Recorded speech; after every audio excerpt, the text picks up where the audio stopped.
Welcome back, guys. Today we're talking about GRIMSON. This is a pretty interesting hero. He's got medium health, but no defense at all. His attack's pretty high, and his cooldowns are pretty decent. First of all, Heartseeker strikes at a distant enemy, dealing 60 physical damage with a 100% chance of causing bleeding. This actually is one of his best abilities, believe it or not. The Inner Beast, when below 25% health. So this is weird, because we have to be below 25% health. We have to get there to have this happen, but if he does... he's ready to die, he gains extra damage, and he heals himself back up. So this is really weird that you specifically have to try to die to get better, but that's the way you want to do it. Deadly Spikes spread tendrils on the path, dealing 54 true damage per spike to nearby enemies, oils left true damage. GRIMSON devours an enemy of less than 20% health, regaining 60% of his own total health in the process, which is weird, because this and this don't work well together. You don't want these to happen at the same time. You want this to happen first, and then this to happen kind of after when you're close to dying. Any which way, very difficult and weird that these don't work well together. And then lastly, we got the Creeping Death 3, which does 300 true damage. One of the highest damaging abilities in the freaking game right then and there. You gotta realize it's pretty solid. So let's jump into his movement. Pretty quick. Definitely medium to fast here. We still have the ability to walk around and stuff like that, but we also have the ability to jump around where we need it.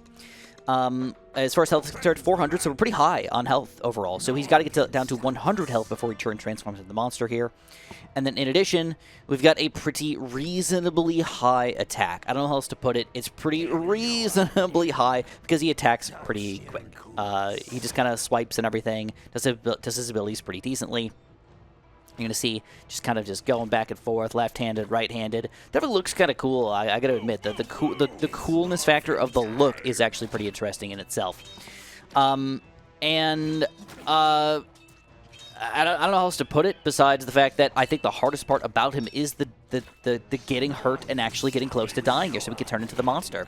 So one great thing about him, though, is, like I said, that ability. If you can get a big group of guys just like this and then you launch out a bunch of true damage, you're going to be so unbelievably happy. It's kind of freaking ridiculous here. I mean, look at the damage right there. And then, again, still trying to get down to the point where we're going to die here or get below 25% health. I kind of want to show it off before anything. Down to 186 at this point.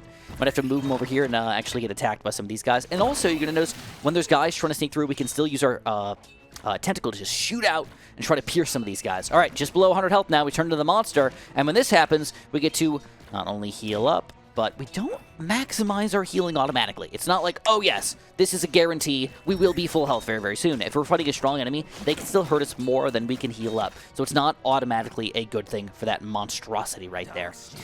Any which way, I think he's a pretty weird-ish hero. I can't give him anything too crazy or awesome. I think I gotta put him just above mid. I'm going to give him like a 6.5. I think he's pretty fair, but because those two abilities don't really work well with each other, it limits the way that I want to use him. But his ability in itself is pretty cool, but it's also a little bit of a timing thing. Like, you really have to time it properly to make sure you're going to hit the guys that you want to. But slow down, group attack, true damage, I mean, dude, you can't complain about that action. If you guys enjoyed this video, make sure you press that like button. If you disagree with me completely, let me know in the comments below why he's the best hero or the worst hero in the game. I'd love to hear about it. So, of course, always my opinion. And have a super duper delicious day.